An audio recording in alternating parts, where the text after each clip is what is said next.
We are live. All right, welcome everybody.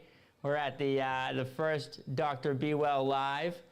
Today we're doing the first live podcast from the Rebel House Studios. We're super excited to have everybody here who's in the audience live. Giddy up. Got some late show, got some people showing up on time. Giddy up. We're so excited to have you guys, who are, with us virtually tonight. We're trying something new here, bringing something new to the space, bringing something new to the Seacoast. Today's we got trying something, doing two new things to the podcast today. We're doing that, and then we're also doing our first return guest. This person is incredible. She's was on the show before. We had so much, love that came back, that was outpouring. Letting us know how great of a guest that she was, how she was inspiring people, inspiring women. She's a 3-time Naked and Afraid contestant. My guest today, Cheeny Plante. Hi, Stephen. What's up, Cheeny? Thanks for letting me be the first Yeah. for so many things. Feels good. I don't think I could have it as anybody else than you, because I saw an article about you in the newspaper and thought that it was so cool what you were doing, and reached out, and since that time, which wasn't very long ago, I feel like we've become fast friends. And Yeah, we definitely have. we like to call that the giddy up. Yeah, it's a giddy up. Yeah, it's a giddy up. Awesome. So Cheeny's a two-time, for people who didn't listen to the first episode, Cheeny's a two-time contestant on Naked and 3-time contestant on Naked and Afraid. When we were with her last time, she completed her 21-day, classic challenge, with a partner. Then she had gone on and did the 21-day solo series. It was also badass. She did both of those in South Africa, 2 different parts. Most recently, when she was on the show last time, she had already completed this challenge, gone through this challenge, but she wasn't able to talk about it yet because it hadn't aired. Yep. So today we're going to get to talk about that a little bit. That's the last one standing series. Yep. Which was a little bit different. Something that Naked and Afraid did that was a little bit different. It was the first time that people would be competing for money, and that it was a competition opposed to a survival challenge, which created some cool dynamics and some different dynamics that we're definitely going to chat about today. And so we're excited to get Cheeny back on here and discuss the journey, and to see how she's doing, and with her survival skills, and we're just so happy to have her back on. Yes. So where do you want to start? I want to start. So today we'll get started at last time we were talking, I know there was a $100,000 prize that was put up for this 12 contestants. We're going to get to go on, the last one standing. Mm-hmm. So want to explain what that was, that like the rules of what that was like, and kind of what they were pitching to you, going into that, what you were expecting. Yeah. So they wanted to take the best of the best and see who could go 45 days to see who was the last person. And it was a very unforgiving environment. The weather was wild. It was hot, it was cold, it was dry, it was rainy. We had challenges every week where we had to compete against each other for resources in the beginning, and then it eventually turned into the loser of that challenge had to go home. And a lot of people went because of the weather was bad, and some people chose to leave, like me, and some people were med-tapped. And then, there was ultimately a winner at the very end. It wasn't me, I didn't win $100,000, but I feel like I still kind of won in my own way, because I stuck to my moral high ground. And honestly, money and fame only lasts so long. It wasn't me, I didn't win What was that? I think they were already reverbing you. Yeah, some feedback from the mics. I thought it was something else. For me, because I thought about it when I was out there, it's $100,000, and you got to pay taxes on it, and there's going to be more seasons, I'm sure, and I'm going to be forgotten. And how do I want to show myself to the world? How do I want to be remembered? This money's only going to last me so long. This fame's only going to last me so long. But what I have back home that I'm missing is something that I'm never gonna get back. And your friends and your family and your reputation, that's what lasts a lifetime. And so for me, it was, I mean, I got millions of people are gonna be watching this, and I knew that. And I'm like, I'm choosing to quit and walk away from all of this when I was, talking a big game on my first challenge and my solo challenge of I gotta stick it out, but I had to weigh, everything out. Is this worth it? Is this worth, would I ever stab somebody in the back for money? No. $100,000, that's, grand scheme of things, that's not a lot of money. $1 million, not a lot of money. I know people that spend their whole lives trying to make money, hoard all their money, greedy, never want to spend it. Money, I don't care. I don't care. At the end of the day, money's nice to have. You got to pay your bills, you want to buy nice things, you want to treat yourself, whatever. But I just don't care because it's not important. We make it important, but it's not. It's really not, Yeah. And, anybody that's watched the show, they saw what was going on. And I'm trying to stay out of it. I'm in the background. I'm like, I just came here to survive and compete in these challenges, win the challenges, whatever they may be, making a fishing spear, finding an item first, making a fire first, whatever. Like, that's what I came out here to do. I didn't come out here to choose sides. And I mean, I get it, it's a competition. But at the end of the day, I'm like, these are my friends. And I'm missing so much back home. Yeah. And I mean, I didn't have much more weight to lose. And I just thought to myself, I'm like, it's day 25, I got 20 more. I'm already like the size of a 12-year-old. Like, can I really go 20 more days? Do I want to ruin my health and have to suffer for 6 months afterwards trying to build it back up? Am I going to miss my sister having her first baby? Am I going to miss fall in New England? Apple picking season? I'm going to miss the leaves changing colors? I live for fall. I hate summer. I love fall. Like, what am I doing? And I was also like out of my mind out there because I'm starving to death and sleep deprived. I mean, I looked at myself when I started watching it. I'm looking at myself on the camera. I'm like, I look like shit. I was like, I'm exhausted. You looked great. Thanks. You were literally surviving in the South African bush, so yeah. You were doing all right. I know. Because it was recorded last September, so it was September 2022.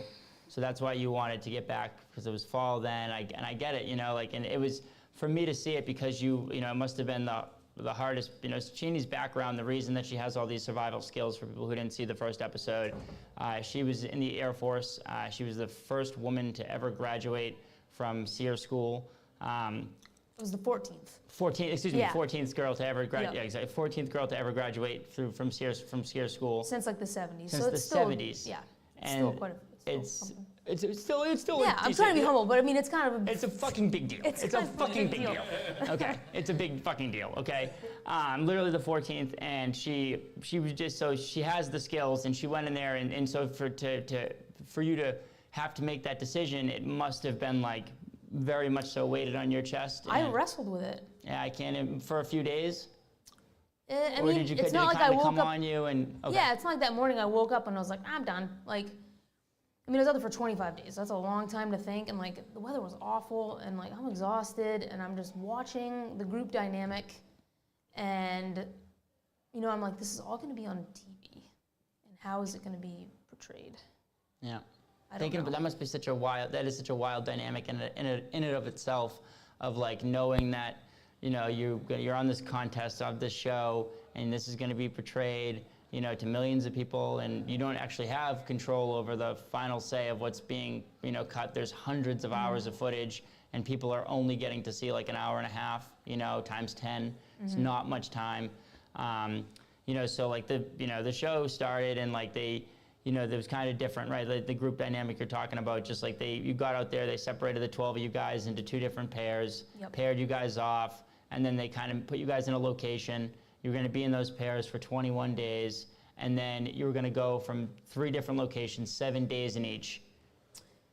Yes, each week we moved, and it was a different point in the Oribe Gorge. So sometimes we were down by the river, sometimes we were way up high, which walking up there. I can't even imagine. It was. And that was after I'm 2 looking weeks. up there. I'm like, are you fucking? And that was kidding the me? 3rd place you went to, so that was after having been, naked and afraid for 14 days. Yeah. So the pairs were, then they made you guys kind of like do the challenges that you had to do as the pairs, and then also you guys had to find these like caches that would help you. It'd help you like a bow or an axe or a knife or little niceties. Yeah, exactly. Little niceties, exactly. And so you, that was what kind of created a separation in the group dynamic. Yeah, right? it did. And like stuff, man, like humans and stuff. Humans and stuff. Humans and stuff.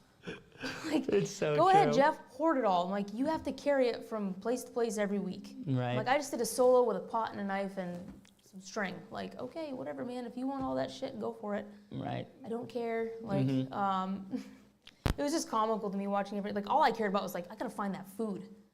Yeah. I don't give a shit about that animal skin or that bow. I don't care. I'm like, I need to get to that little animal that they hid in a tree somewhere. Right, Like, I'm yeah. starving. Right. That's all I cared about, which that turned out to be as people watching the show, like that was a big thing. And that was such a moral dilemma for me. Yeah. But it's like, I didn't find any of that food. I was present when somebody found it, but I didn't own it.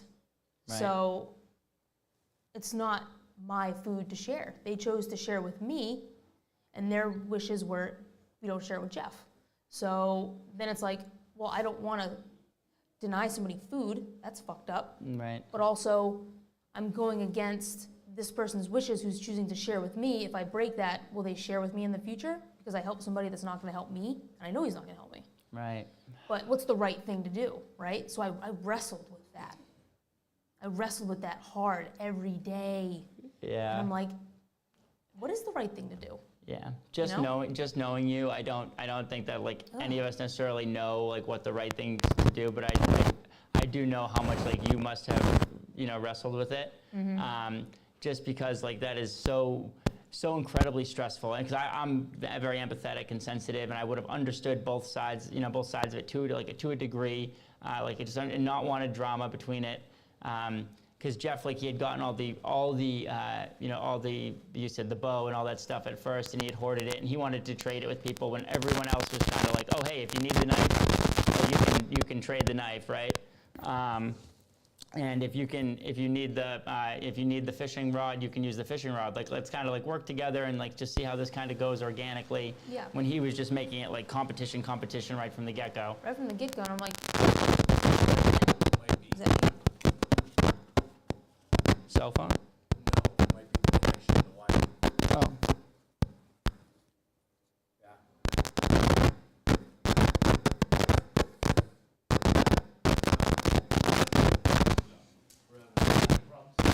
Yeah, I know.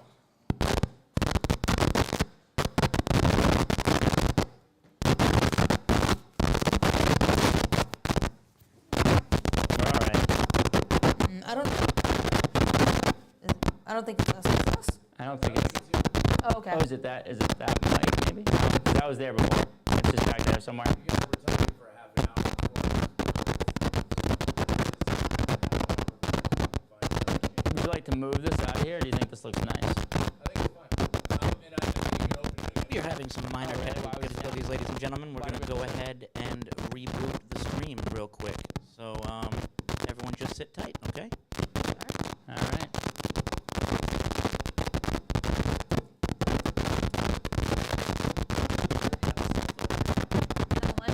Mine's back here. I feel like it would be more like robot. It's more of like a RCA, I don't know. What to do? Yeah. Ooh. We shut off the mics and flip the bottom open, and then there's a button. The front page, like the old cell phone. Yes. Okay. Oh, okay. Yep. On off. It shouldn't. Ah. Yeah. Hello, Cheeny. Can you hear me?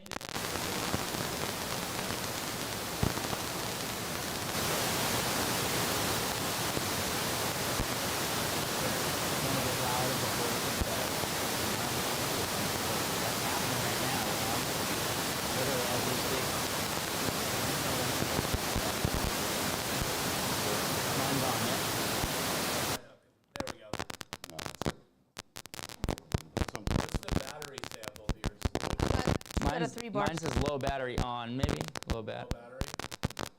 Low bat on. How many bars, like its cell phone? Oh, 3 batteries. Okay. 2 batteries, I mean. 2. I wonder why that started to just happen like that. Is it my mic? No. No.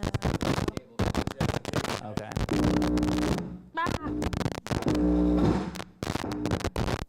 Louder before it gets better. It's gonna get louder before Nobody it was gets gonna better. get louder before it gets better. Yeah, Cheeny said it should be a bumper sticker, and she's right. Like, that's like how the world is right now. It's gonna get louder before it gets better, everybody. Basically, the Michael's life story. Yeah. Yeah, it's gonna get louder before it gets better, baby. That's it. Giddy up.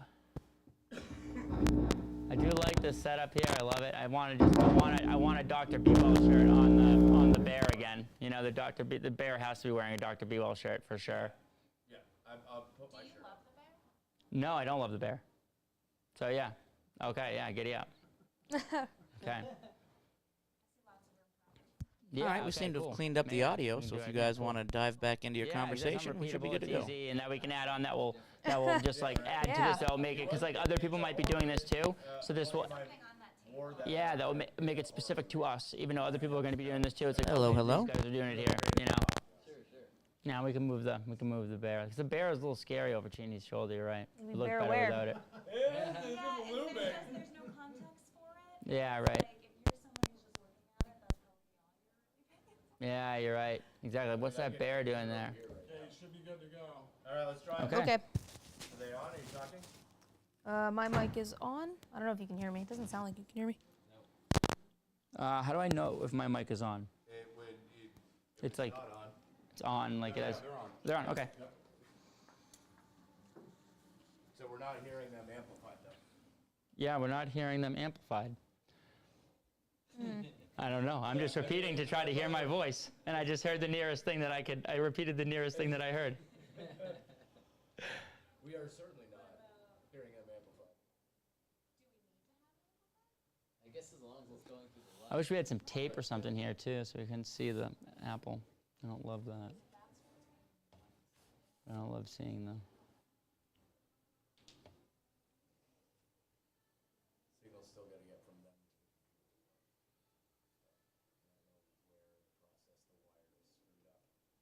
Don't know. Why it You guys are good to go whenever. after a half an hour of talking and everything. It's the crystal clearest, most perfect conversation. We're being ever. sabotaged. Murphy's Law. Hello, hello. That's the time travel. Okay. Everybody wants to go back and kill Hitler? You I want to guys go back are on and kill the air, Hitler. so if you want to just talk. Okay. That's Yeah. the time. So, because the projection is just for outwards, right? So that's just what the projection is for, is just for the live audience here. It doesn't actually matter for the. It's on the floor. Sorry, I got. No, it's both okay. things going on, so. Yeah, that's just for the audience. Okay, I don't great. know why. It worked great yesterday. Yeah, it's all good. No sweat. We'll figure it out. Yeah. Is it back to live? Yeah, we're back live. He said we're back live. So, yeah, just like like dealing with Jeff and dealing with the having to go and get people getting the caches, not really wanting to share them. Like, I can see how that's like really shitty, and how people like this is what this show has been about for a decade. It has been about people. I know. Coming together to solve a common problem. Make it Yeah. 21 days. It was different. Like, I know it's a competition, but at the end of the day, like, I can just tell who was genuine out there and who wasn't. Mm-hmm. And I eventually acquired some items. It took me a while to figure it out. But it's like, you just have that handshake deal of, it's mine, but if you need to use it, you may, but I would like it back when you're done. And when it's competition day, it's my item for me to use. right. And, sucks to suck, you don't have one because I found it before you and it's competition day. And that is what decides who stays and goes, is that one day a week where we all come together, we do whatever we have to do, and we go to this new spot. Everything else in between, I'm like, I'm just trying to fucking make it to the end of the day, man. Like, Yep. and like, I had Dan for 21 days, and I couldn't have had a better partner. Like, we bonded so tight. And if I decided to stay and made it to the end with all of them, it's like, would I have stabbed Dan in the back to be the ultimate, be the best at being outside? To be the last one standing. You To know? be the best at being outside. Get my 100 grand? Would I do that? Is that in my character? And everybody's like, I hate that everybody's like, well, it's a competition, so you gotta do what you gotta do. And I'm like, do you? Do you? Do you have to do something wrong like that? Do you have to betray somebody and you get to stab them in the back, get to cheat No, you don't. because it's a competition? No. No. At the end of the day, like, that's integrity, man. Do the right thing, even when nobody's watching. Yep. What's the right thing to do? Yep. 100%. Play fair, and if you don't win, then you got to go back to the drawing board. Come back next year. I heard they got season 2 in the works. Right. Fucking do the work, man. Yeah, I think if people, as long as did you guys like get together and spell those rules out as a group? In the beginning, we had talked about it, like, Including Jeff. Jeff was a part of those meetings. Like, hey guys, like this is what we're gonna try to do, because like this is the giddy up, and this is like how we should do it. Because like that's the only way where I could see like where it just like got confused, and then things start to happen, and then Yeah. you can't get the cat back in the bag, you know. And from there, your not sure. personalities start to mesh. So like that would be the only way where I'd be like, oh shoot, I just wish somebody from the beginning, what you just said. We're gonna share this shit on the days, and if I'm gonna use it first, but if you need it too, you can come use it, and that's a giddy up. I'm gonna get first grab at it on competition days. It's mine.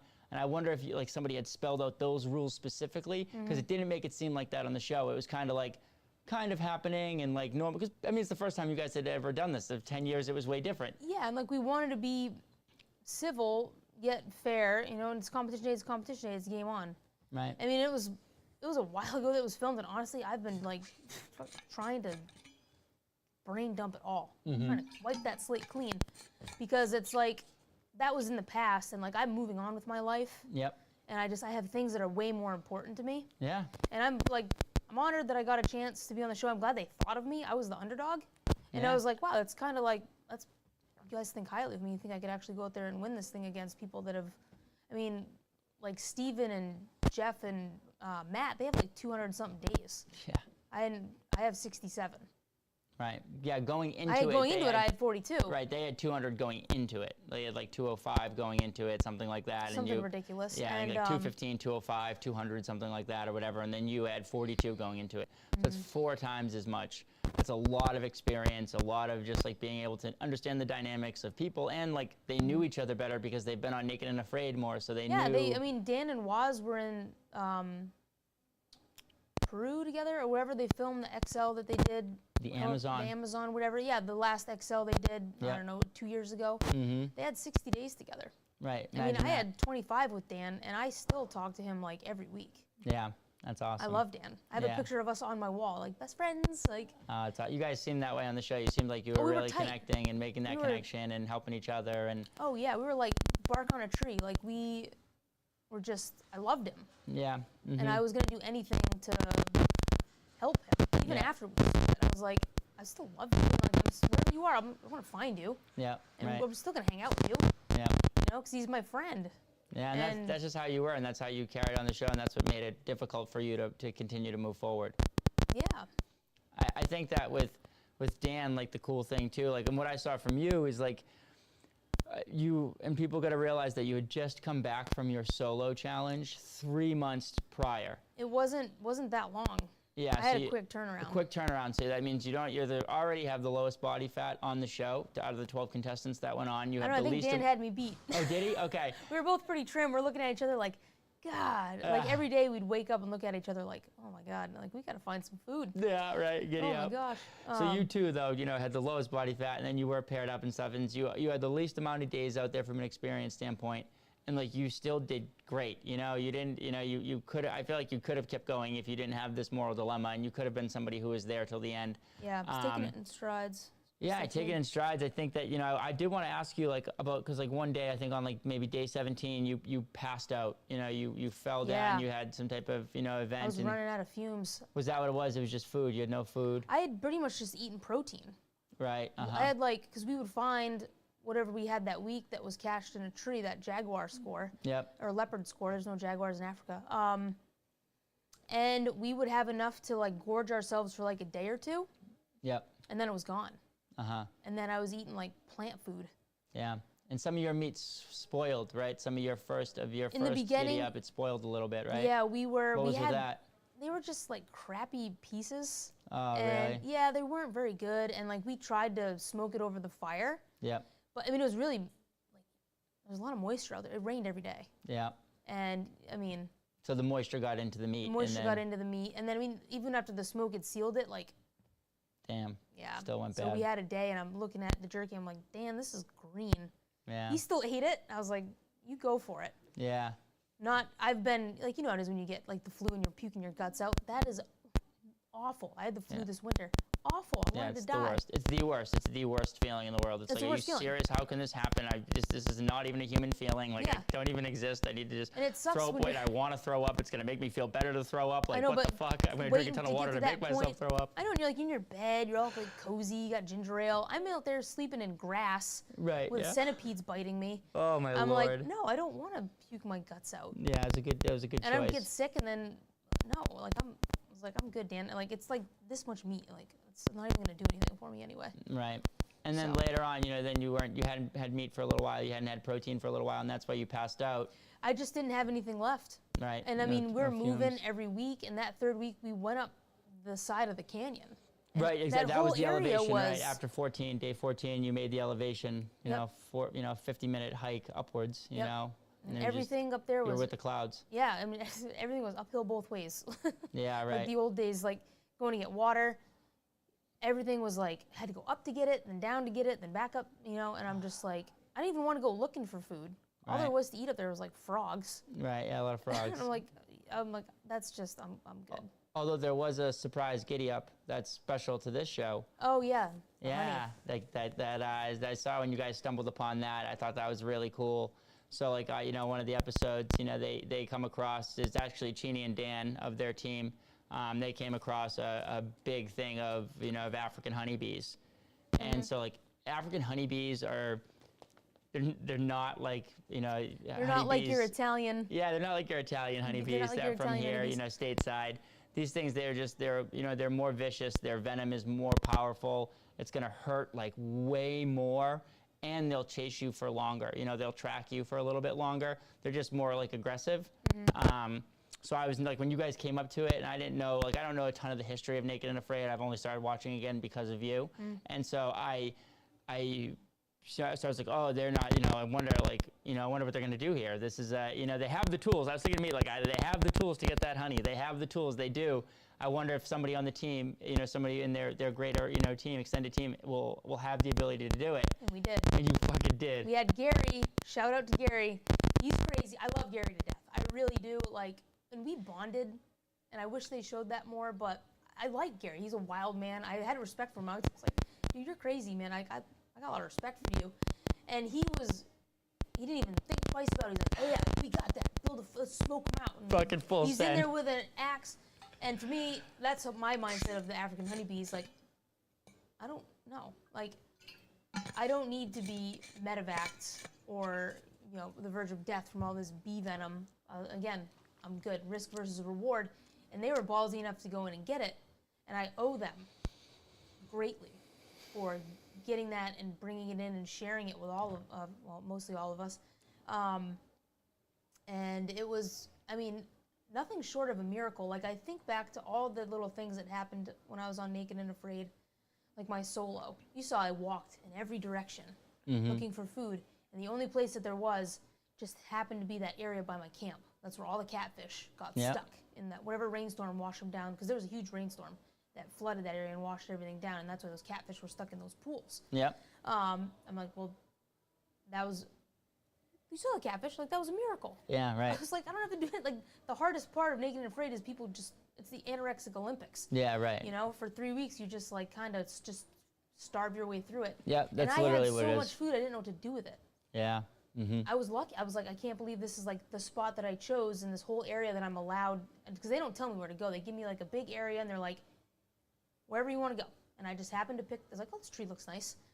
And that's where all the food just happened to be. Yeah. It felt right to be there. And then I look at Last One Standing, and I literally pass out that morning, and I'm laying in the shelter thinking, it's day 18. How in the hell am I supposed to go to day 45? I'm already passing out because I just don't have the juice. And Dan comes rolling in with a map full of honeycomb, just dripping honey everywhere. You saw the look on my face. Oh, yeah. I was like, what? Yeah. I kissed him right on the mouth. Yeah, right the mouth. Yeah, And I that was would do awesome. it again. And I'm like, a miracle. Yeah. Literally a miracle from the bees. God, with the bees, man. And yeah, I don't know. The whole show has just been like this insane life experience for me. Right. That So cool. It's so cool. And I don't regret anything. I'm glad Yeah. I went. I would never take it back. Ever. Are you done? You know, never say never. I'm really happy with my life right now and where it's at, and I don't want to go anywhere right now. Okay. Maybe in the future. I don't know. But right now, I'm really happy with where I'm at, and I really want to keep doing what I'm doing because I'm on a good path right now. I'm on a roll, and I don't want to stop. Yeah, I love that. Yeah. I love that. Now, you had like very positive feelings about South Africa as well. Mm-hmm. Do you still have those positive feelings, or? Oh, every day. I have a South African flag that I hang up in the backyard. Yeah. I've got little South African flags that I put on all my ice fishing traps. Yeah, hell yeah. I have some artwork that so I have a friend named Sam. He runs this thing called Sound of a Smile. It's a humanitarian like aid thing in South Africa. They go over multiple times a year for these 2-week trips, and they build homes and repair, home schools. They provide things for these poorer communities. Yeah. They bring in supplies, and it's a really good cause. And Sam has a guy there that paints all these really beautiful, like African pieces of art, like animals and different scenes and like villagers, and it's really pretty. I've got this just gorgeous multicolored like lion head in my living room. You've seen it.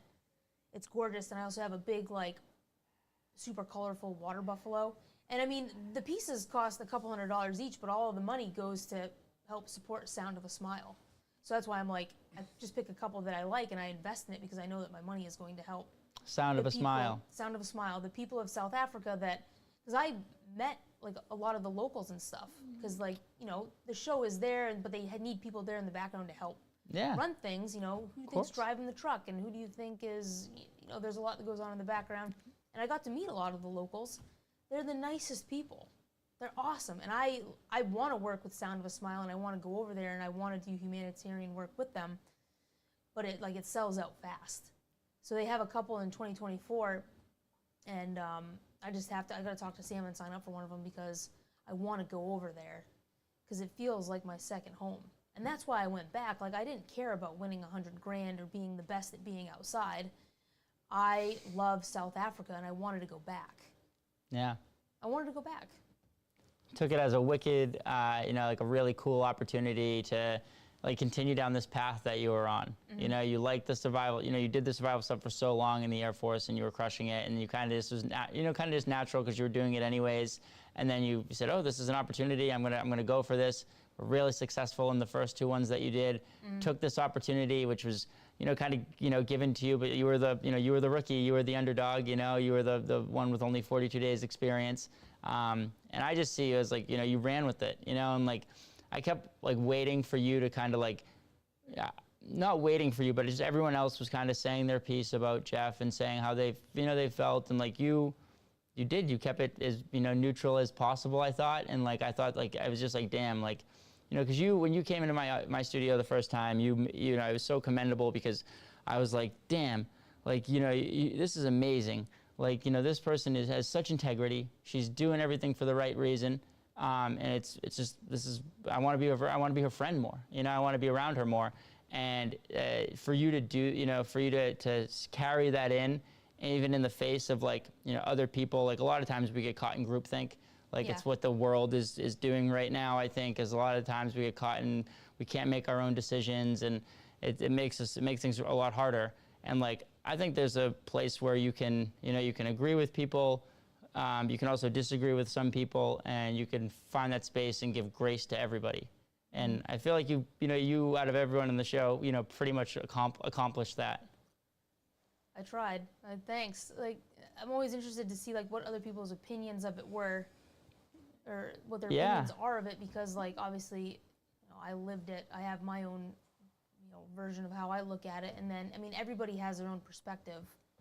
And I've got people that have messaged me calling me a bully, and I have people that have messaged me telling me that like I did the right thing and they would have done the same thing, and it's been both ends of the spectrum with it all. And There was a lot of hate that came from it, right? That like that bothered you and stuff. That people were just like reaching out with negative comments, and there's just negative comments everywhere, all over the place, and it was bad. it was airing, right? Yeah, and it sucked because to go out there and to do something like that,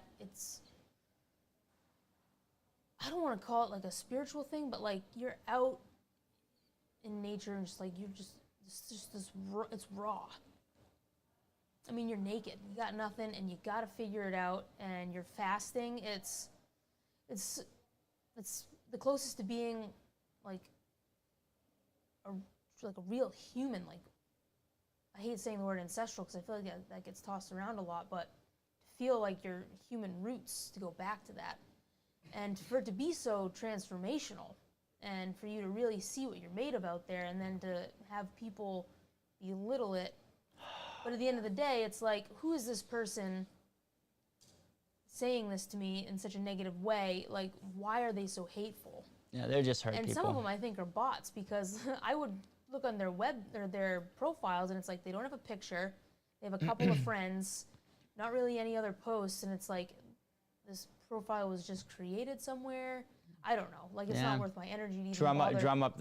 Drum up more stuff, whatever. Drum up more comments. It's like, I don't know where the hell who this person is, or where this even came from.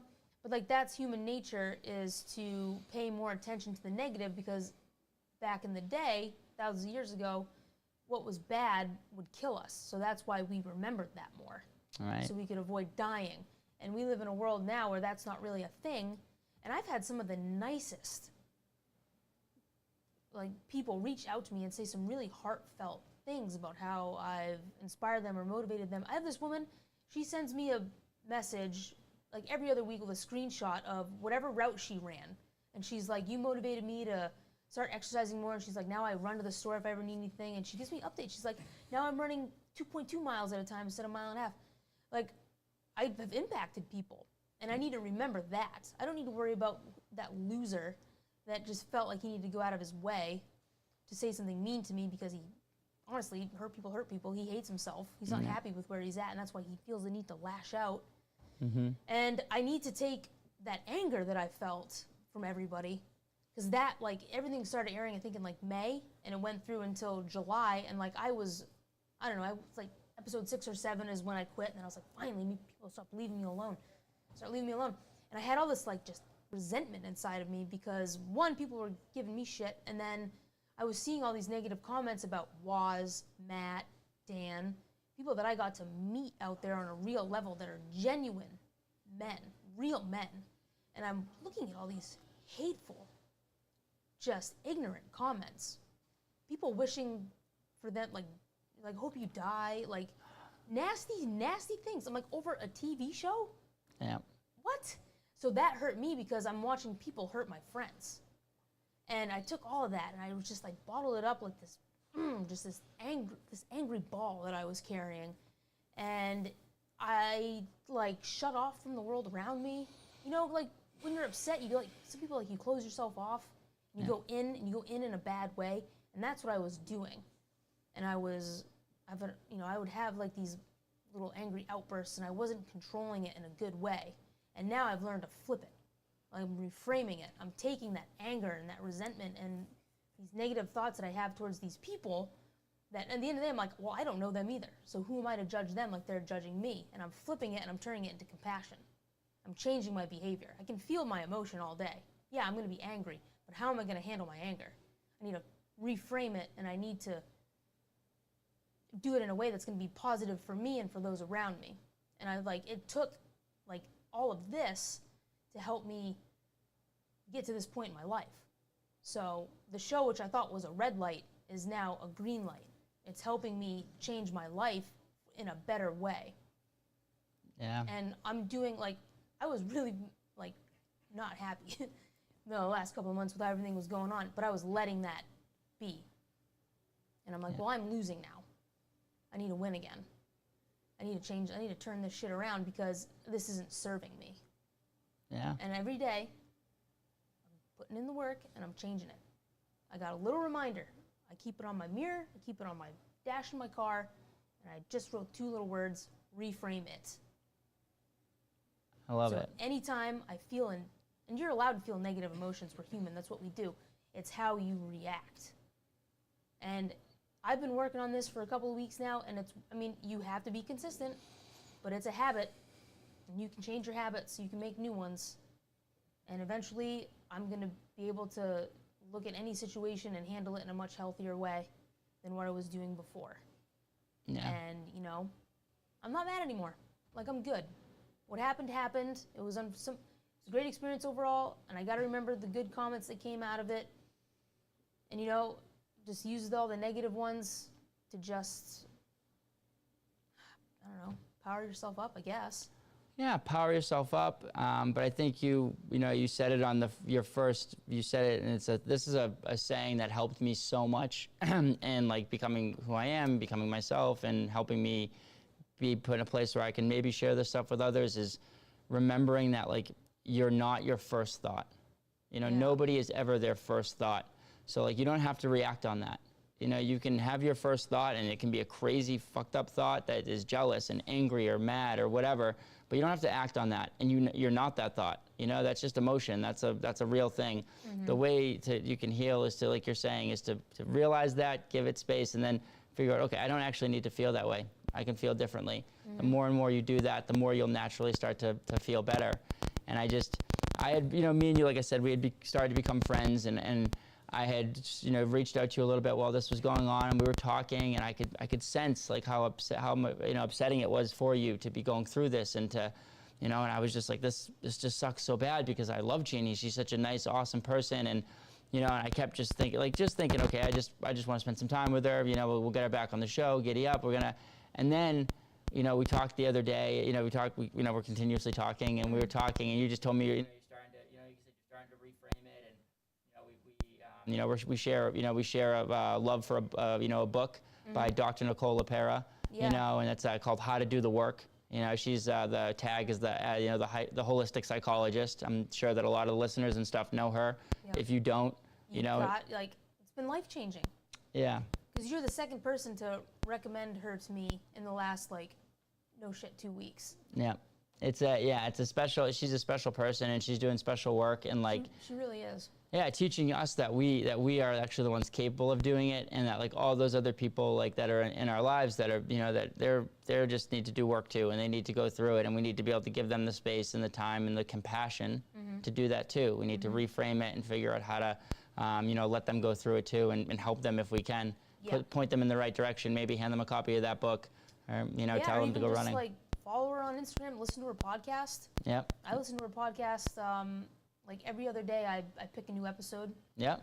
And man, it's like the self-healer circle. Yeah, it just makes everything make so much sense, And people that, the guy behind me that honks his horn because I didn't go right away. I'm like, his dad's probably an alcoholic. That poor dude. That's why he's so emotionally immature. Yes. Because he learned it from his dad. Yeah. He learned, it's I feel sorry for him, compassion. Yeah, compassion. I can just ugh, you, and then I can let that bother me all day long, like it does everybody else when you get honked at by somebody behind you. Or you can be like, oh man, that poor guy, he's just not having a very good day. Turn left now and go on with my life. Forget about him. Because end of the day, he's not important. Yeah. Yeah. Doesn't matter. I'm not gonna see him again. That's usually where I'm at. It's usually where it's you get to that point, but you got to know too, even though you'll go through years and years of this growth, and then one day you'll be a monk at this point, and then some guy will drive by you, and you'll have something happen to you that set you off kilter a little bit, and someone will do something, and you'll be the same person yelling potentially. So you've got to remember that, it can happen.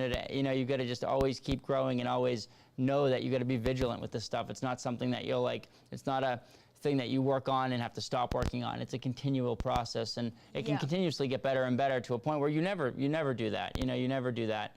But it's when you're doing the work, and at least at first, that stuff's going to continuously come up, and you just got to give yourself the grace to remember, I'm not my first thought. I know I'm not my first. I am my first action in how I react to this. So let's do that in the right way. Yep. You can't change your emotion, but you can change your behavior. Yeah, exactly right. Yeah. And I think that you did like a really good job of that in real time on the show of, even though you hadn't really learned some of the stuff yet, you were already kind of doing it. You were looking forward, like, this isn't, I have these thoughts and I could lash out on these people and I could, keep going down and do this, but no, I'm going to make my actions, what I do, what I care about, my morality, when I go home and I look, my friends here who are in the audience tonight, when I look them in the face, they get to still know that I'm a good person doing the right thing. And and that's the giddy up. And so I just, I commend you for making the right choice, and because it must have been tough, and also all the judgmentals, and there's millions of people are watching this. We got thousands of people are watching this show, and that's a giddy up, and we're gonna get to the millions, but just to have that, that weight on you is a lot. It's a lot of weight. But at the end of the day, like, honestly, once they film and season 2 airs of Last One Standing, I'm gonna be forgotten. And I'm okay with that. Yeah, I wonder, that's exactly, I think so, because like you said, you went out the right way, and that's what you want. You want to be forgotten in this realm. You're going on to do your own thing and to figure out what's, continue down this path. This was just a part of it. You don't want to be a 300, 200 day naked and afraid person. No, I want to be like a 300-400 day, like, Maine person. Like, I want to be home. Like, I got chickens, man. They just started laying their first eggs 4 days ago. Finally got my first egg. I saw one was a lot bigger than the other one. Yeah, so I think the bantams started laying first because they're like literally this big. Mm-hmm. And then I got a brown one that was a little bit bigger. Okay. Ah. Okay. Okay, I think good.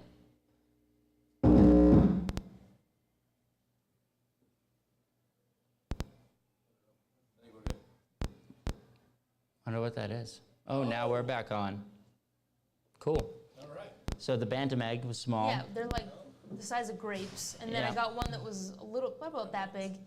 I don't want to, like, I love my chickens. Yeah.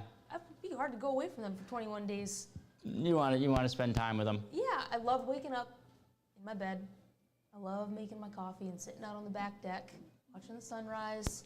I love listening to the little cardinal that I have that lives over in the oak tree next to me. I love the crows, call them the boys from the hood. They roll in every day because my mom feeds them. Like, I love the life that I've built. Love heading down to the farmer's market and getting some cardamom knots from the humble bakery, From the humble loaf. Yeah. Yeah, man, I gotta go see the bread lady. That's I it. try Yeah. different sourdough bread every week. Oh, that's it. She's awesome. She's awesome. Shout out to the humble loaf. That's the best bread. It is. It's the It's a best religious bread in the sea. experience. Yeah, it's a religious experience. The best bread in the seacoast. If you haven't had it, Yep, she's at every follow farmer's the humble market in road. Southern Maine. Yeah, she's at every farmer's market in southern Maine. She's incredible. She's just making the real good bread. So Yep. yeah, I had a spelt sourdough that It's Cheeny good, had right? recommended, and it was Yeah, yeah, it was good. good stuff. You gotta try the dill sourdough next if she has Oh, I saw it. I want it. I'm hungry Next for time, it. next yeah, time. yeah. I'll be there on Saturday. What are you doing? That's it, baby. I'll be there too. You gotta put in my pre-order after this episode. Yeah, yeah. Giddy up. I mean, it's the little things like that. Like, I moved back to my hometown for a reason. I wanted community. Yeah. And I'm building it, and I love, my neighborhood's the best. I know all my neighbors. Everybody's tight. We're cool. Why would I want to leave that? Right. I mean, would I go back to South Africa, a free trip to South Africa? I don't know, maybe. But fame, I don't care. I don't want to be on TV. It is cute when little old ladies in Walmart recognize me. Yeah. It's like, oh, honey, you did so good. They're just like, I love that. And you'll always have that, I think, because Yeah. you made an impact around here that's important. So I think that you'll always have that. Yeah. But you didn't want the rest of it. No, I mean, I'm good. Like, I don't want attention. I never went on there to be famous. I'm not trying to get on other TV shows. Like, I'm good. Like, I live within my means. I make enough money to, if I want to get guacamole at Chipotle, I can do it. Like, I'm good. I'm not driving around in a brand new Toyota Tacoma, but I'm not yet. I mean, I don't know, maybe someday. But, like, I'm happy. And they say money can't buy happiness. Fucking A, that's right. It can't. Right. The things that I have, you can't buy. I mean, money can buy chickens, but Well, yeah. like, I'm good, man. Like, I don't. You need a little bit of money, you know, just to make things go, and just in this world, you know, just Yeah, to smooth you gotta things get over, by, and you but- know, to get by, and it is nice to it can make things a little easier in some cases, but Sure. more often than not, it complicates things, makes things worse, makes people so competitive, not want to like.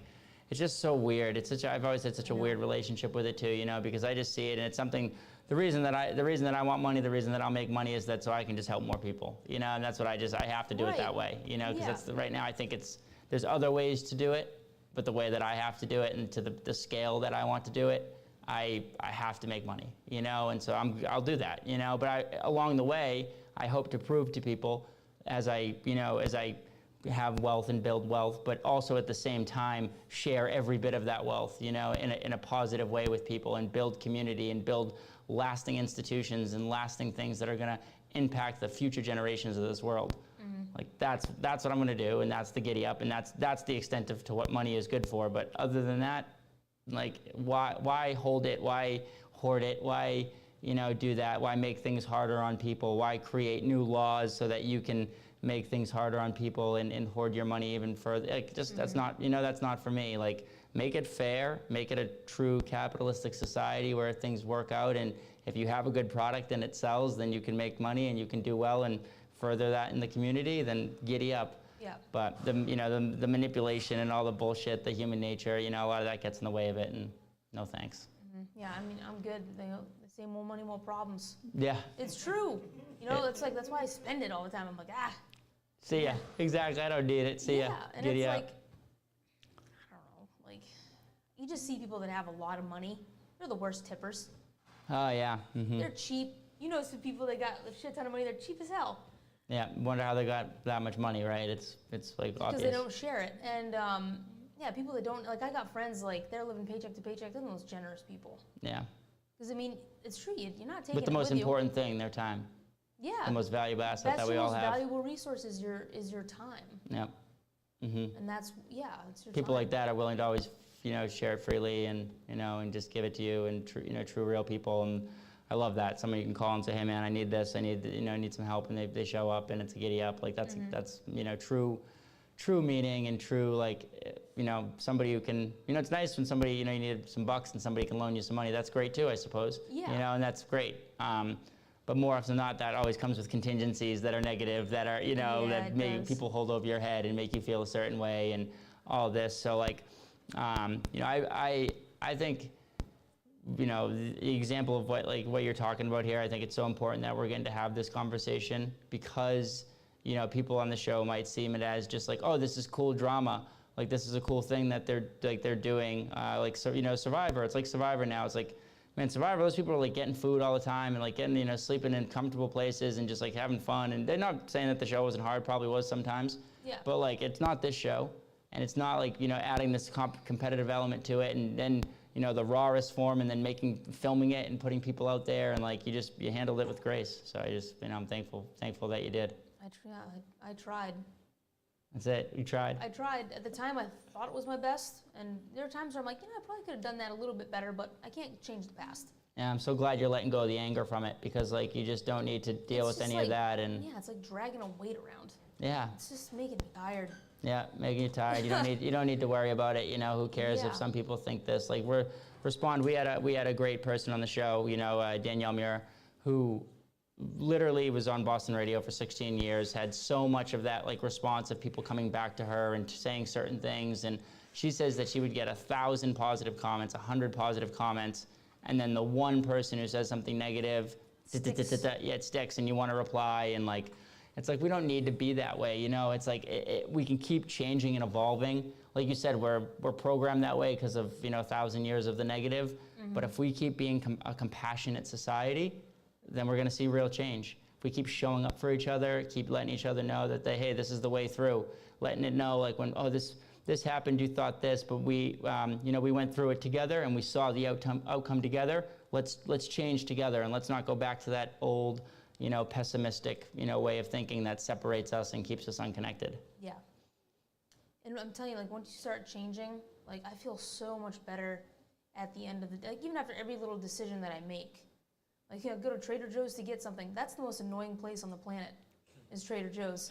And it feels so good to leave that place smiling, as opposed to, like, because, the parking sucks, the lines are always really long, people don't really pay attention when they're going, everybody, you know what I'm talking about, they go from, like, aisle to aisle, and you're just Oh, like, when you're I'm yeah. just trying to look and see what they got for cheese, but I'm like, And when you're checking out at Trader Joe's, it's definitely, and I'm not usually stressed out by any situation like this ever at all, because I'm just me and it's a social situation, so it's whatever. But like when people are at Trader Joe's, you don't know, like there's no line, because it's kind of like you It's just like a show up. free-for-all, yeah. Yeah, it's a free-for-all, so you're like, shit, man, do you want to go? Like, I have an item here, but then you'll see some person like dart across like from over there, and it's like, that's not the life for me. Like, I'm in a rush, don't get me wrong. I got a lot to do, I'm a busy guy, but not to, I'm not gonna cut somebody off and do that and try to just, because you don't need, when people do that, and that's again, this is me thinking, they think it's all about them, they're being selfish. In reality, it's really like, this is a poor damaged person who probably, their parents, when they were in the supermarket, were telling them that they had to hurry their ass up to get outside to make sure this, to always hurry up, so you gotta give them compassion too. yep. It's the only way. Yeah, if anybody out there is like, you're working on yourself every day and you're doing the work, that's the ultimate test. Go to Trader Joe's once a week and check in. Be like, where am I at? Where am I at? Exactly. Right? The Trader Joe's test. Exactly. The TJ's test. We're gonna put an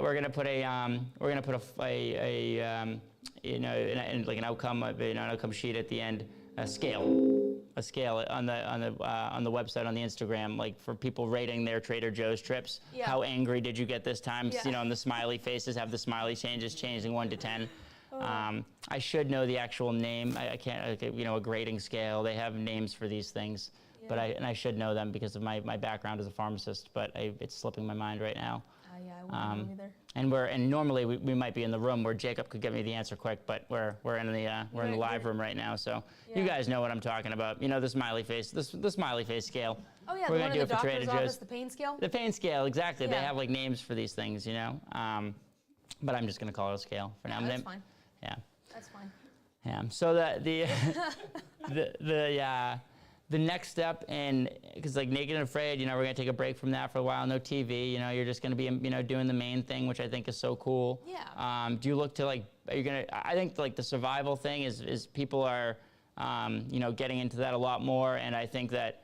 I had a survival experience when I was in high school, and it was pretty transformative. Me and my buddy, yeah, I told you about it on the previous show. We went out into the woods and we did the damn thing, which was really cool. And so like, and we talked about this previously in the show too. Like, people can have these experiences. You don't to have these these vision quests and these rite of passages. You don't need to take psychedelics or do certain things or do a ton of yoga to get to these places. You can go outside and you can be in nature and have a similar experience. So like. I think that you teaching people how to do it is a really cool thing. Yeah, it's empowering for people, and you're building skills, confidence, and you're out there with like when I teach classes, it's people come together, they don't know each other, but we're there for a couple of days, and then they're doing team building with a lot of the stuff that we do, and they're bonding, and to see it's the transformation is just like that's what. That's why I do it. That's so rewarding for me to see them all on day one, like, hi, kind of like awkward with each other to like tighter than 2 coats of paint at the end of it. Like this, to see the transformation is just, that's honestly why I do it. Yeah. It feels so good. And like, I haven't really taught, any survival classes that much this year. I've done 2, maybe 3. I did more last year, but this year I kind of just like took a break from it because like the negativity that I got was kind of doing some turned me healing off from it. But this summer I taught some classes and it was just like this wake up call. Like, no, man, this is like my passion. This is what I love. Yeah, to teach. And like I know whenever I'm having a day, I go out I go on my canoe, I go out for a hike. I go outside and I'm just like, oh, it feels so good. And I know so many people need an outlet. Yeah. And it's like, I can be their guide. I can help them. Yeah. So that's all people want. Yeah, it's like it's so true, you know. And I think you had the background as being a SEER instructor. Like that's Yeah. what you did. You were teaching people and bringing them through class, right? Bringing them through SEER school. So Yep. like that feeling of like, hey, like I really think there's something to this. And so say what you want about it, about fraternities and sororities and Greek life and stuff like that. People can have a very negative opinion about that. But taking people, especially young people, and doing it in a way where you are making them go through hard experiences together to create unity, and to if you do it appropriately and you show them that they can, by building community and bonding together, that they can overcome, what they might be able to do on their own. The bonds that you can create are incredible. That is how you're going to get them. You put people through things together, and if you do that in an environment where it's safe, like what you're talking about, like where you're running a class in the wilderness, or if you have a fraternity or sorority that's doing that safe and has a pledge program that's not making people fucking drink alcohol and do stupid shit, but is making them study and show up and have to, know information and be on time and do all this stuff, that is like so meaningful. Yeah. And like, so these things that we can do, we can put people through hard things and make them do it together. It's like you said, you see it afterwards and you're like, oh my God, look at how close those people are now. We know that they're going to be friends, for a long time, just like you and Dan are texting each other once a week because you had that experience. You guys are going to be doing that for the rest of your lives probably, and like you can do that on a micro level here, in the Seacoast and in Maine. And that's what this show is all about, and that's what life is all about. And I think, being who you are, figuring that out, that's the giddy up, and that's the journey that you're on right now and what you're talking about. Yeah, and like I've just kind of like come to this realization in the last couple of weeks, like, 'cause we all want to know, like, what's our purpose, and I think that's why a lot of people are in such a rut, because like they're just not doing what they're supposed to do. Like they don't have purpose. Yep. Yeah, purpose is like a huge thing. And I've bounced around in it in my life. It's why I'm here, sitting on the stage doing this, is because without purpose, I'm not able. Some people are able to move through it. They're able to get through it. Like that. They're able to get through it and do. They're still struggling. Their soul is still slowly dying. They're just able to put up with it, I think, a little bit better, and able to actually deal with it. Like for me, I'm here. That's what I'm here for. I'm here to figure out, what purpose best suits me, and then attacking that purpose and how I can help myself and the most people along the way. And I think if more people, and I think most people like kind of have that, that feeling and that dream too, and just like helping them access it, like that's what we get to do. That's what you're going to do by teaching your classes. That's what I'm trying to do. That's what I'm doing by, creating this podcast and doing the teaching that I'm going to do. And what all the other people, all the other guests that come on the show, people who are sitting in this audience, people who are listening at home, like that's the way through. Yeah. Are you gonna be offering these classes anytime soon, you think, or is this something that you're building up, or maybe next spring? Yeah, it's something that I have to build up because I have to think, one, where am I going to do it? I have some places in mind. I have a place that's already established, but it's not my property, so I have to talk with it's my friend Laura that owns it. Yeah. And I talked to her about it today. She's all for it, but I have to build a curriculum. Yeah. I got to look at, because I do have an LLC. We love you, Laura. We love you, Laura. Yeah, Giddy up. Make sure Laura, Yeah, her school Lauren, is, sorry, giddy up. Oh no, it's Laura. Yeah. Oh, Laura. Yeah, Okay, yeah. giddy up. But like I have to start figuring out, like, because I have an LLC now, but it's for property maintenance, which pays the bills, but it's not my purpose. Yeah. Like I have times where I'm like, I don't want to go mow this lawn, but like teaching, I'm like, I'm stoked. I'm like, I can't wait to meet my students. Yes. I can't wait to go out. Yes. And so I got to figure out like what I'm gonna do, and like I want to have like a long weekend. Like people show up Thursday night, and it's Friday through Sunday, like Sunday afternoon it ends, so people have time to go home. And we do map and compass work, land navigation, because a lot of people don't know how to read a map and compass. They don't know how to do land navigation. We all have their GPS on our phone, and so people look at that kind of a skill, and it's very daunting. And then once they learn how to do it and they actually do it and do it correctly, that builds confidence. And you're doing it with a group of people, and I always look and see who my strong students are and my weak students are. And I have my strong students help the weak students, because you retain 90% of the knowledge of something when you teach it. Yeah. There's a whole scale, and like you retain 10% of something if you read it, 50% of something if you or 20% if you listen to it, and then there's like I don't know off the top of my head, but I know 90% is if you can teach it. Yes. And so I always look and see, it's like, okay, this person's picking it up a little bit faster, this person's struggling, that person's kind of struggling. I can't help two people at once. Strong person, help this person, I'm gonna help this other person that's struggling. And then that's team building. Mm-hmm. So we can have a day of that, and people always love land navigation. It's so much fun, it's my favorite thing to teach. And then I can have a full day of fire building for the first half and shelter building on the second half. People love that stuff too because, again, it's confidence, it's team building.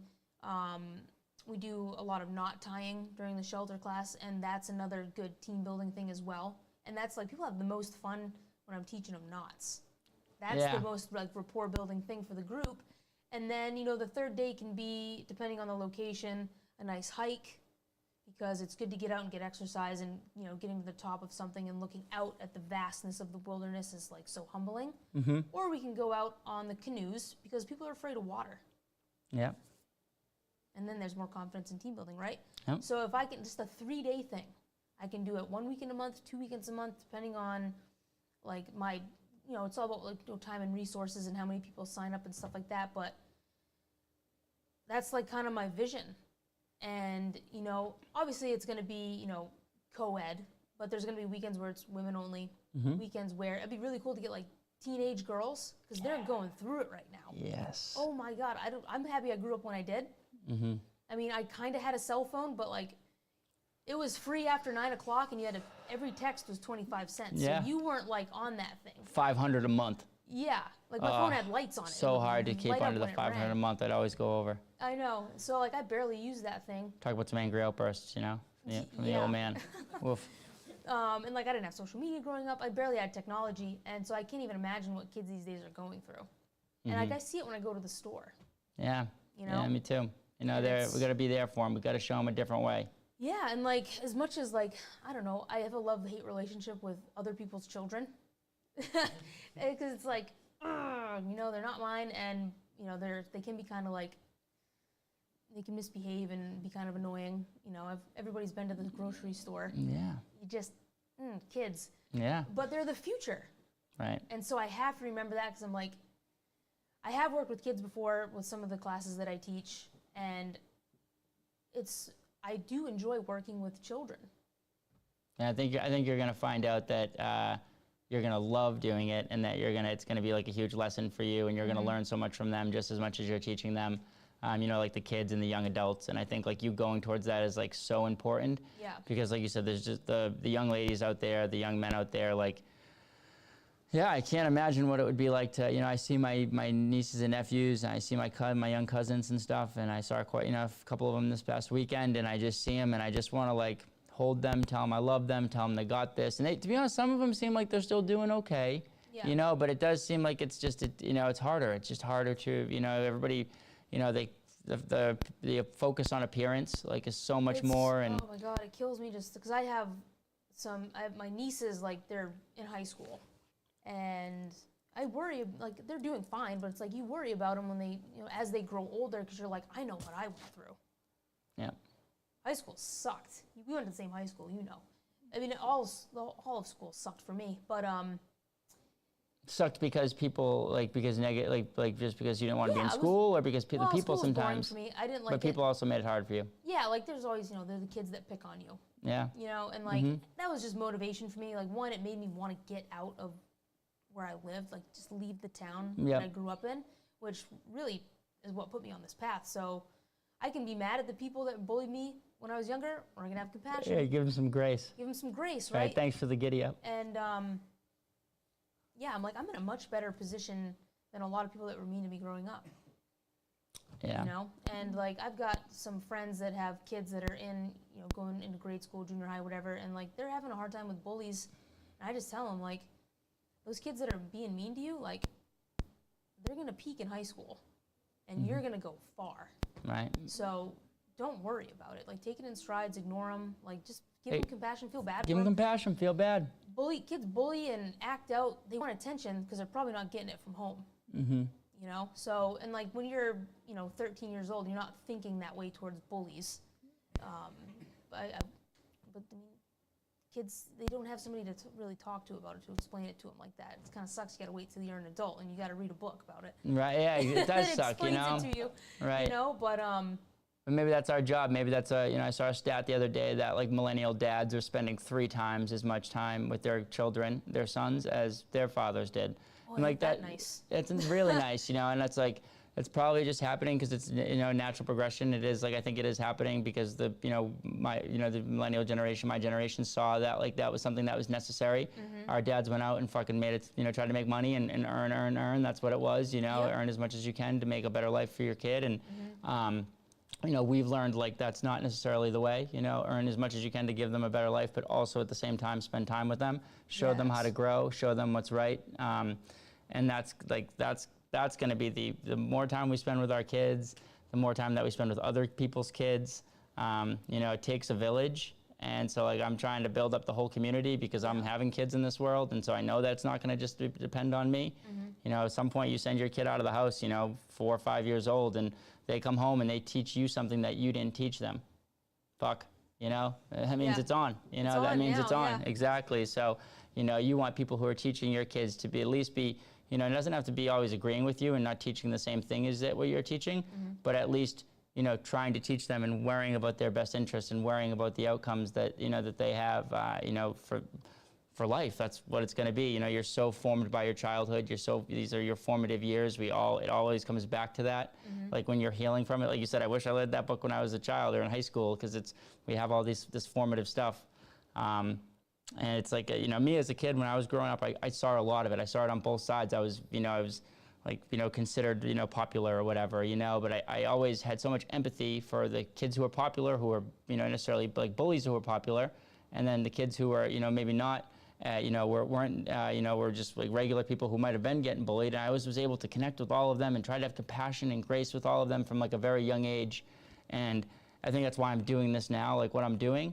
And I think that the more people we can get to just like understand that the kids are the future, we got to just give them the time. We got to help them feel their feelings, help them understand that like, yeah, the world's not perfect. We got to try to make it a better place. It is up to us. The more we can do that, the better it's going to be. Yeah, because I mean, there were people that I crossed paths with growing up that inspired me and influenced me. So, like, I don't remember the quote exactly, but it was from Neil deGrasse Tyson. He's talking about like people that are teachers, like how do you be a good teacher? And he basically just said, you know, think back to when you were a child. Like, what teacher still stands out to you to this day? You know, and so I like envision whatever teacher it was, and for me it's like Senorita Farnsworth, our Spanish teacher. She was super rad, and his thing was like, be that teacher.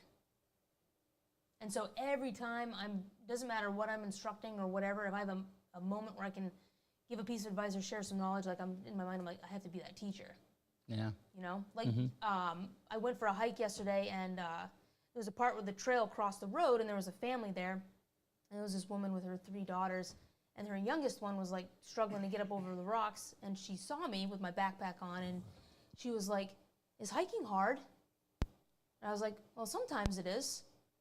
And gosh, she asked me another question, but I don't remember what it was, and I said, "Well, the more you do it, the easier it gets." So it was like, you just have to keep practicing. And I mean, she's probably like 7 years old, and so I'm hoping that like that sticks with her. It's Yeah. like, yeah, it gets easier the more you do it. You just have to stick with it, and that's like with anything in life. With anything in life, imagine if she can learn a tough skill like hiking and learn that the only way is through, and that can be embedded in her. And then when she goes to do something else, something that she may not have a skill at, you know, because she hasn't done it yet or whatever, and she gets to draw on that experience from hiking and say, "Oh yeah, you're right. It's just a little bit hard right now, Yeah, but but it's it gonna gets get easier, right?" Yeah. That's just how it goes, and we're so afraid. I'm a victim of this a lot. You know, our nervous systems are so jacked up all the time now that we're always, oh man, it's gonna be so hard. It's gonna be so difficult to try this, to do this. We're on the phones constantly, being pulled in this direction and that direction. Oh yeah. So I think the more that we can remain present with each other, the more we can get together, you know, do cool things, cool things that are hard, you know, together. It's like the whole idea of like the escape room, you know, it's like I love escape rooms. yeah, it's a cool idea, you know, you're getting people together, it's team building, and like some things like that, even that, you know, in your head you might be like, oh, that's stupid. Like a lot of them, these things aren't stupid and they're really good to do. And if you have a chance to do a survival class with Cheeny, if you have a chance to, be a part of a fraternity or sorority or any type of club that's, has a process that you have to go through to be a part of it, that's going to, do some hard challenges upon you or demand something of you, a sports team, anything like, these are such important skills to learn as human beings because you got to know that you can get up every day and that you can get through it and you're going to, things can get better, they might get worse, but you're going to get through it. And we can do it together. Yeah. And it's just every day, it's just a little thing that you can do every day. Yeah. I love it. Yeah. People make it too hard on themselves, too daunting. And it's like they have too much that they want to change all at once. And it's like, just one thing. Yeah. And do that for a while. And then when that's a habit, now change one more thing. Yeah. Do that for a while. You got time. Yeah, and you don't even need to change, you can change a little bit of that one habit for, 1 week. So people who are stopping to smoke cigarettes, that's such a hard thing for people to do. Yeah. Really, really hard, really challenging. It was challenging for me.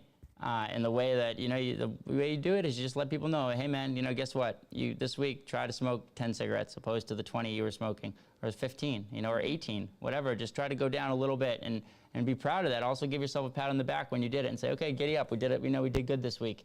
We took down a little bit. We went down, but only one thing at a time. If you're trying to get off, booze and drugs and alcohol and all, don't try to quit, heroin and cocaine and methamphetamine and alcohol and nicotine on the same day. Yeah. Try to get the heroin and the methamphetamines, those ones out. Those are the worst ones. Yeah, try to get the worst ones out, first. And then, if you still need to have some smokes, have some smokes. That's going to come. Don't beat yourself up. We're constantly get home and we beat ourselves up and then we try to put on our suit of armor the next day in every facet of life. Not matter if it's mental health, if it's, addiction, whatever. If it's just dealing with people and negative comments, it's like you put on that shield and that's not the way, that's just going to create a sicker society. Well, this has been an awesome show so far with you. Yeah, it's been good. I've been having a great time.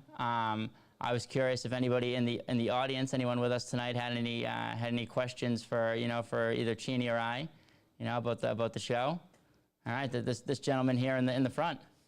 You mentioned that your beliefs were kind of the driving force behind you really trying to get out of town and do some big things, but I think going back to the children's sake, everyone has that dream to get out, but what helped you find those things? You've accomplished a lot in your life. I just know that by watching you, and I've always thought of you as an inspiration, as somebody who was younger than me and just accomplished so much, but how did you find those passions? Should we be doing it on the microphone?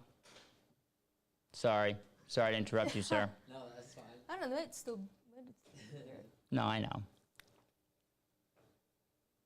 Great question so far, though.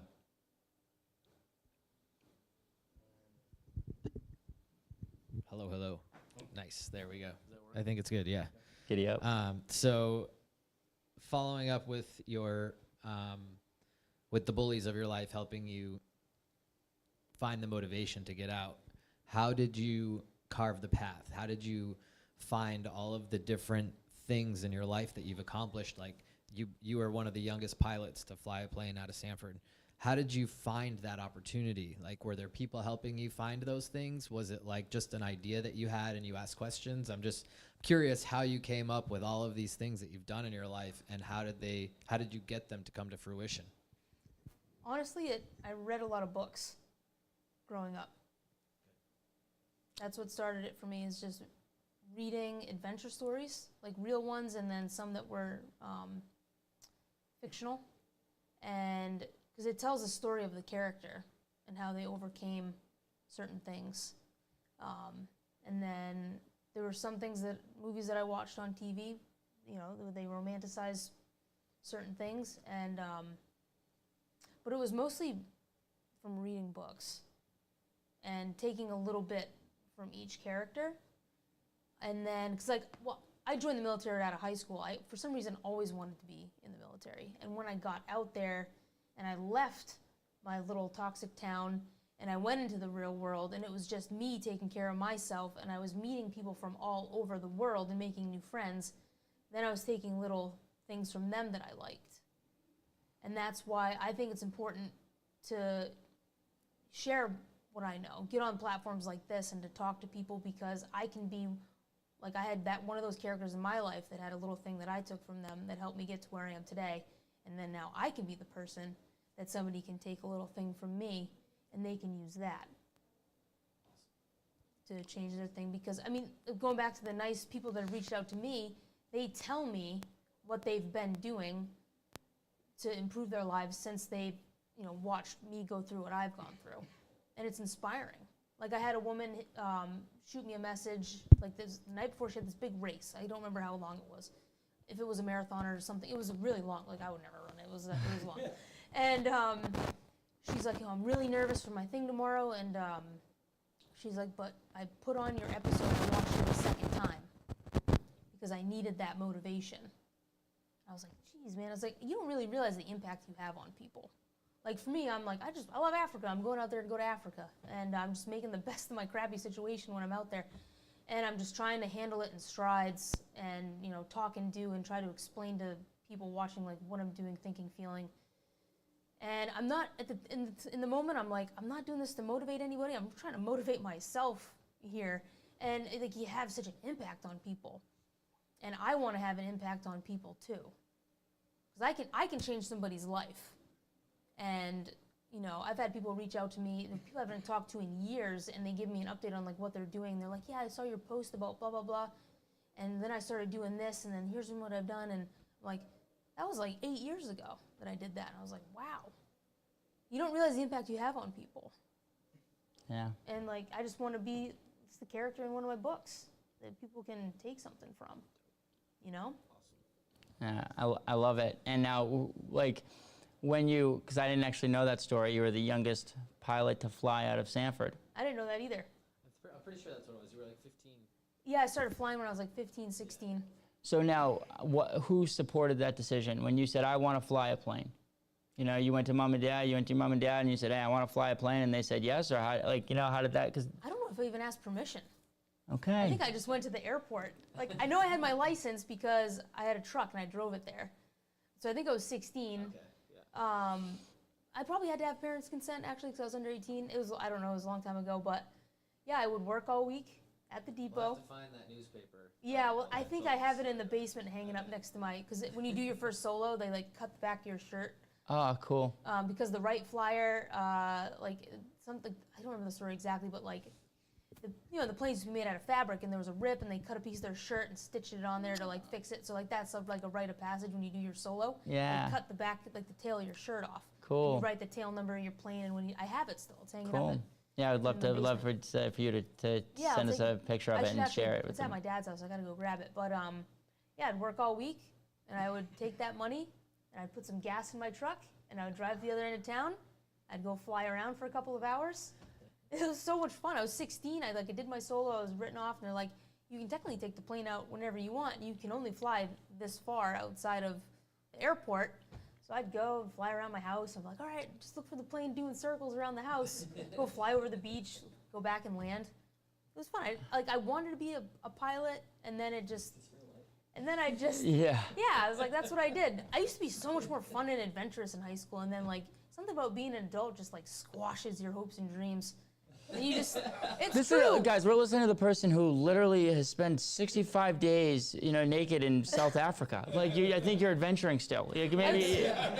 I'm still, like, doing it, but it's like, I didn't really realize this until, like, a couple weeks ago. Like, I don't play anymore. Yeah, you need A lot to. of people don't play. Yes, talk about it, because you need to. You need to play more. We need to have that, that bit where that childlike, where we just laugh and we dance and we have fun. Like, it's such a necessary part of life. It is. And a lot of us don't do it right now, or we need to really get out of ourselves with drugs and alcohol to get to that level where we can do that stuff. And that's not the way. The way is just to laugh and to joke around with your friends and to have some fun and to do whatever makes you happy. If it's flying a plane, it's flying a plane. If it's dancing around with a bunch of people, it's dancing around with a bunch of people. I used to have so much more fun. Like, another thing when I was in high school, I wanted to raft the Mousom River. So I took a snow tube and I covered the bottom in duct tape so it wouldn't rip. I had Ramsey drop me off. And as soon as I started paddling, I realized it wasn't going to work because the snow tube doesn't have a rudder. Okay. This Yeah. isn't gonna work, but I tried. Yeah. So you You tried. know, and it was, I still have the picture. I got my raft. I'm like, I got an oar. I'm all excited. I named it the Jane Fonda. It says it right across the thing in Yes. marker. I'm like, I know you want it. That's when the song came out. It's like, I know you want to do the Jane Fonda. I Yes. was like, I just take that thing down the Mousom River. I used to have so much more You got fun. pretty far. I did get pretty far. I See, did. Just an adventurous spirit, you It know. took a long time, but I got pretty far. And even just the last couple of weeks, I was like, I'm working too much. I'm like, the other day it was sunny. I was like, I work for myself. Calling in sick. I'm Giddy going up. for a hike. I hung a swing in my front yard in the tree. I love it. I want to put like monkey bars in my house. I'm like, I don't play anymore. Then do it. I'm Well, too you. serious. What Well, am I doing? you're doing it now, though. You're playing now. Yeah, I woke up. You woke up exactly, and you're doing it now. And you're And going to I'm doing it continue. now. And you're going to continuously do it. Because I'm going to check in on you in a couple of weeks and say, hey, you playing? Hey, Cheeny, you playing? And you'll I know, say I yes. want like a jungle gym in my backyard. Like, I want to have some fun. Yeah, and you want to know what Put a I? zip line back there or something. Oh, that's one thing that like the blessing of yoga was for me, that like I've got to find out like, oh, I actually have this body that I can use and explore, and it's not, you know, decrepit at 26, 27, you know. I actually have this body that I can use, and I can go skiing, and I can hike Yeah. mountains, and I can go swimming, and I can do all this stuff that I want to do. And like that was a blessing, you know, for me to figure that out, and to know that I was comfortable in my body and I could do all these things, adventure, explore. And like if you don't feel that way in your body, go do some yoga, do some type of movement, and it's going to be great. Yeah, get in your body, man. Feel it. Like, let it be. Like, when was the last time you climbed a tree? Yeah, you want to know what I was Go out there watching and your... climb a tree. Everyone, not right now it's dark, but go tomorrow. It's gonna be sunny. Just go out in your yard, pick the best one that you're not gonna fall out of. Climb, see how hard you can get. Let's go. It's fun. Yes, you know, I know when I saw you guys on your show, and I'm thinking like, I'm seeing Gary climb a tree, I'm seeing these fucks Dude, climb a Gary's tree, and I'm like, wild. when was the last time I climbed a fucking tree? I want to climb a tree, you know?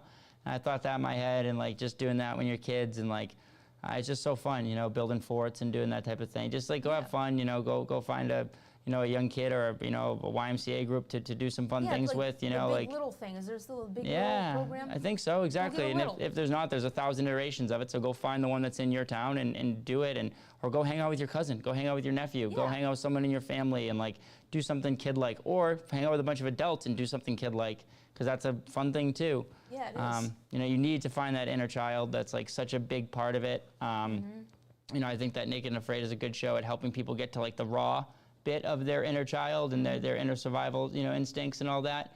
But the like the play aspect of it, it definitely is not always included. Maybe like for a minute or so, like, you know. Well, and- I did it on my solo. Like, Yeah. Towards the end, I was like, man, I've been just like grumpy and frozen Yes. the whole time. At the end, I was like, we're gonna have some fun. we did Big all the old French hikes. mustache. Yeah, girl. Yes. No, I was like, all great explorers have mustaches, and they like painted my face with charcoal. I look like the guy from Almost Heroes, Yep. Frenchman, Guy Yeah. Fontenot. Yep. I had so much fun doing that, and I was like, why did I do this from day one? Because like, oh, it's just humor. It's a survival technique. Yeah, and you were gotta so find- good. you You're so gotta good at that. make You it know, you should lighthearted. keep going down that path of like the humor for survival technique. Keep using that in your teaching, because like you are so funny, so naturally funny. You do a really great job of it. So keep using it in your you know, in your shows. Yeah, just, I mean, in your teaching. just in everyday life. And something I started doing just this week is I got like a really like cute picture of me when I was little. And just a reminder, like, you're still little. That's still me. Yeah, that's like every morning I wake up, I brush my teeth, and there's little Cheeny looking right back at me. Yeah, hell Like, yeah. what's little Cheeny want to do today? Yep. All right. Little Cheeny doesn't want to paint a house. No, thanks. Right. No. Little Cheeny's going for a hike, Cheny's baby. going for a hike, man. We're gonna go play on our rope swing. Put we that just ropes. built. Giddy up. You know? Yes. So Yes. it's like, yes. and I Yes. put these reminders all over the place because it's like I've envisioned the future that I want for myself, and that's how I'm gonna make these changes every day to make this a habit. Yep. You know. Mm-hmm. So if the military could break me down and get me to make my bed and fold my socks, I did that for a while after I got out of basic training too. So it's like I know you can change. Yes. And I mean, I still kind of do some. I'm still a little more rigid than I want to be. Yeah. But it's like you can change if you want to. Because I hate that line. People never change. That's bullshit. People do if they want to. Yep. Yeah, that's where we started the show on too. Like you can change if you want to, and I've seen so many people make real lasting change. I've seen a lot of people go through it and not make a lot of change and still be where they're at in their life, and that's okay. You know, That's their path, man. That's their path, right? But I've seen a lot of people make real lasting change me being one of them. Me being one of them. I've always been me, but I keep trying to change and become a better person, a better version of myself, and I think I'm doing that. I am doing that. You are doing it. And now look at where you're at today because you made little changes every day for a long period of time. Yep. And now, boom, you're here, Dr. BeeWell. Yep. Keep stacking Spread them. the word, stacking them. And you used to smoke cigarettes? I used to smoke cigarettes. Yeah, see, that's just crazy to me. Yeah, a lot of things. That's what people. That's the giddy up. Is I keep growing. People see me now and they say, "Oh, that's so surprising. How could you ever be that person?" I say, "Baby, I was that person, big time. Let's talk about it. Yeah. Let's get into it. Let's talk about why I was that person. And if you're struggling with something, you can get through it too." Because I was a person who couldn't put any of that stuff down. Didn't care about my health. Didn't. It was just non-starter. Oh yeah, there was a point in my life where I didn't care anymore either. Yeah. Drank a lot of beer and I loved ice cream. Okay. Yeah. Right. And now I'm like, maybe my friends want to go to a brewery. Sure, I'll get like a Pilsner or something. Yeah. Yeah, like, fuck, I changed. Yeah, see, alcohol, exactly. Alcohol, it's just not, it can, some people say it can be medicine for some people and poison for others. And like, I think maybe in some certain small cases, it can be a medicine, it can help with some things maybe and creativity. I don't know, but it's definitely a poison for me and poison for a lot of people. And like, but I think that it's not always a bad thing, I guess, so it's like It's if you're. good at like weddings and. Yeah, it's good at weddings, exactly. Good at special occasions, When you drink like every day after work, that ain't good. That's not good. Nah. Yeah, that's You just gotta love you're yourself dealing more with than that. something. Right. Yeah, you're dealing with something. Right. You gotta figure that out. Deal with it in a different way. Yeah. Is there any other great questions tonight? Any other questions in the audience? Okay. If any of you guys on the live stream have any questions, you can throw them, email them, throw them in the comments. We'll definitely get them answered. Cheeny, it was so great having you here today. Coming and doing the first Dr. BeeWell live. It was really awesome to be back. This was good. I've had a lot of transformation in the last couple of months. Yeah, since then, it's like it's such a cool transformation, and like you're gonna keep transforming. We're gonna keep having you back on the show to see where you're at, and maybe in the spring we'll have you back on, see where you're at, and just keep growing together, and maybe we'll put some cardamom knots here, for the next time. We'll share some, as we go down. Yeah, or some strawberry rhubarb sourdough muffins. Oh, come on. I see the baked goods, and I'm like. That's why I'm hiking more, because I'm like, I want to eat all the baked goods that she makes. Yeah, and you want to know I what will get a muffin on Saturday. Get a muffin on Saturday. I'm going to get cardamom nut because I feel like that's the thing is I constantly been trying to eat healthy food and eat that, but I feel like if a person who I know I could throw a rock to her fucking house, she's making my food and she's telling me she's sources it locally. Yeah, like all her flour is from Maine grains. Yes, right. Sources all of her ingredients locally. Like is really trying to do the right thing and like. Bread is a fucked up thing. You go to the grocery market, like that's bad bread. So that's bad bread, but this is like made with love. This is like Bible bread. Bible bread. It's, I read the Bible and I'm like, why is bread bad now? Right. That was like, they called it, manna, life. Like bread was like, that was the thing. Right. You break bread and now we villainize it. Right. But it's like, yeah, Wonder Bread, sure, that's the devil. Mm-hmm. You go to the Humble Loaf Lady and you're just like, you don't even feel bad eating it. You feel bad if you don't eat it. Yeah, you feel bad if you don't eat it. You feel bad if you don't eat it, and you feel so good afterwards. You're just like, oh, this is how you're supposed to feel after you eat food. Cool. Yeah, this is a good thing. Like not like shit. Not like shit. Not like shit. Like I just ate a bunch of processed preservative sugar bullshit. So great to have you here in the first Dr. BeeWell live studio, first Dr. BeeWell live show. This beautiful place that we're at. That we got to do this in here today. This is called Rebel House. If you guys, come check it out. It's a really great spot. Scott Millett, he built this place, put in some, some blood, sweat, and tears. It's been a beautiful place that we've been operating out of. Yeah, so it's rebelhousenh.com is the, is the tag, www. We're still in that time frame. We're still on the World Wide Web. So www.rebelhousenh.com. Really cool. You guys could come book this out and do a live show if you wanted to. So definitely check that out. Check out Cheeny, where you can find Cheeny. Where's Cheeny's social? I am on social media. But but we don't like to share it. I remember this. Okay. People, if you just type like I'm the only Cheeny. Everything is still very private. Yeah. Okay. If you send me a friend request, I will most likely delete it. Okay. Because every week I literally delete 100 every couple of days. Yep. I don't. It's like because it's like. Not that I don't want to be friends with these people. Yeah, of course. If you want to reach out, like just shoot me a message. Yep. And then just let me know, like, hey, I listen to you on Dr. BeeWell. I would like to be your friend on here. then I'll actually like pick out your handle in the list and I'll confirm it and I'll delete everybody else. I love it. So, I love it. I like to stay private, but I also am open to making new friends. So that's how you can get me on social media is send me a message first. Yeah, absolutely, and definitely, just check it out. Send her a message first if you want to be part of her survivalist team. If you want to check out what she's going to be teaching, what offerings she's going to have, check her out. And just her, if you do want to be her friend, her posts are great, and she's saying she's open to that. So just, do the message and spell it out if you want. Yeah, just get a knock first. Knock, knock. Giddy up. I love it. That's that's the way it should be. Cheeny, I just, I don't know if you have anything else for, for today.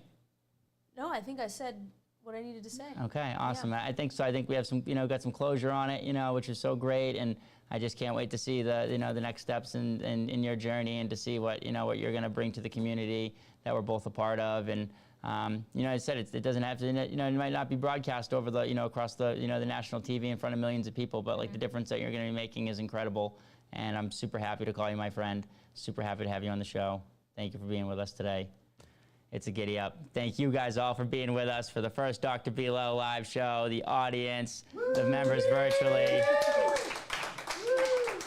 Giddy up, guys. We will we'll see you next week for the for the regular show, and then we'll see you next month back here at Rebel House for the second live podcast. We're going to be doing that with Connor Matthews. Oh, nice. Yeah, hell yeah. He's going to be coming down. He's going to be fighting. He's he's going on the Dana White's Contender Series very soon to be fighting to get his shot. Back in the UFC to fight in the UFC and to get his contract. So we're going to be talking about that, next month at the the end of September. So I'll be there. Giddy up, baby. We'll see you guys later. Thank you guys for being here. Be well.